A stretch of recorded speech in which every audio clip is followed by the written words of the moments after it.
देश में इन दिनों वन नेशन वन इलेक्शन के मुद्दे को लेकर अलग अलग तरह से प्रतिक्रिया जताई जा रही है, जिसको लेकर जहां पार्लियामेंट में बिल प्रस्तुत होने के बाद इसे ज्वाइंट पार्लियामेंट कमेटी को भेजा है। अब यह कमेटी अपने सुझाव, अपनी रिपोर्ट देगी। तो वहीं दूसरी ओर मध्य प्रदेश में भाजपा के जनप्रतिनिधि आम जनता के बीच पहुंचकर वन नेशन वन इलेक्शन को लेकर प्रतिक्रिया और सुझाव लेंगे। इंदौर के महापौर पुष्यमित्र भार्गव ने मीडिया से चर्चा करते हुए बताया कि मध्य प्रदेश की एक कमेटी भाजपा के द्वारा गठित की गई है, जिसमें वह भी सदस्य बने हैं और इंदौर की जनता के बीच वह पहुंचकर एक देश एक चुनाव को लेकर जनता की प्रतिक्रिया और सुझाव लेंगे और उसे उनकी कमेटी को भेजेंगे, जहां से कानून को बल देने के लिए पूरे देश की जनता के सुझाव पार्लियामेंट तक भेजे जाएंगे।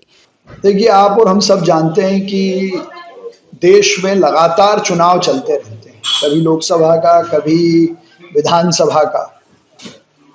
हरियाणा, महाराष्ट्र और अब दिल्ली की तैयारियां चल रही हैं। कहीं ना कहीं लगातार होने वाले चुनाव से समय, पैसा और विकास में भी रुकावट आती है और उसका अगर कोई हल है तो वो है एक देश एक चुनाव, वन नेशन वन इलेक्शन। लेकिन ये होगा कैसे,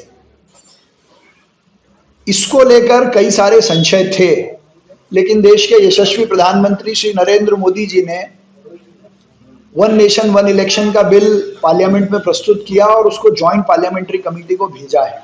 अब ये जॉइंट पार्लियामेंट्री कमेटी अपने सुझाव, अपनी रिपोर्ट देगी, लेकिन इसके साथ में देश में लोगों के और हर मतदाता के सुझाव चुनाव के बारे में आए, चुनाव की एकरूपता के बारे में आए। इसको लोकतंत्र के सबसे मजबूत तरीके से एक बार जनता अपने विधानसभा और लोकसभा के नेताओं को चुने।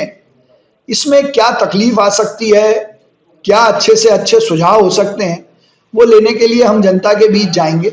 भारतीय जनता पार्टी ने मुझे कार्यकर्ता के नाते ऑनरेबल जस्टिस श्री रोहित आर्य जी, जो हमारे मध्य प्रदेश उच्च न्यायालय के सेवानिवृत्त न्यायाधीश हैं, उनकी अध्यक्षता में उनकी टीम में रखा है। हम प्रयास करेंगे मध्य प्रदेश के हर कोने से इसको लेकर सुझाव आए और वो रिपोर्ट केंद्र की टीम को, मध्य प्रदेश सरकार को हम सबमिट करेंगे, क्योंकि ये इतना बड़ा विषय है। यदि वन नेशन वन इलेक्शन देश में लागू करना है तो संविधान संशोधन भी करना पड़ेगा, तो राज्यों में भी इसके लेकर प्रस्ताव पारित होंगे। तो एक जनता के सहयोग से, जनता की आकांक्षाओं, अपेक्षाओं और उनके सुझावों से ये बिल पास हो और जनता एक साथ एक बार में अपने राज्यों के प्रतिनिधियों को और देश के प्रतिनिधियों को चुनेगी, तो कहीं ना कहीं बहुत सारा पैसा, बहुत समय और विकास में जो अवरुद्धता आती है, चाहे वो आचार संहिता के कारण हो, वो कहीं ना कहीं अलग हटेगी। अब ये कैसे होगा, इसको लेकर बिल में भी कई सारी चीजें लिखी है और कुछ सुझाव हम जनता से लेकर, एक्सपर्ट से लेकर, इसमें आवश्यकता होगी तो संशोधन भी देंगे। ये जो लोग विरोध कर रहे हैं उनको लेकर क्या कहेंगे?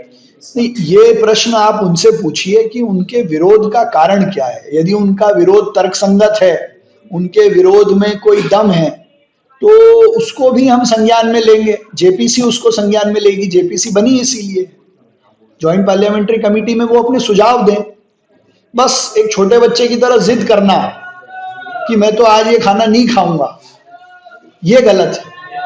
तर्कसंगत विरोध एक्सेप्टेबल है, लेकिन वन नेशन वन इलेक्शन क्यों ना हो, इसका कोई तर्क बताएं, कोई आधार बताएं। ये तो देश के हित का काम है, इसमें सबको एक साथ आना चाहिए। ब्यूरो रिपोर्ट, सत्याग्रह न्यूज, मध्य प्रदेश।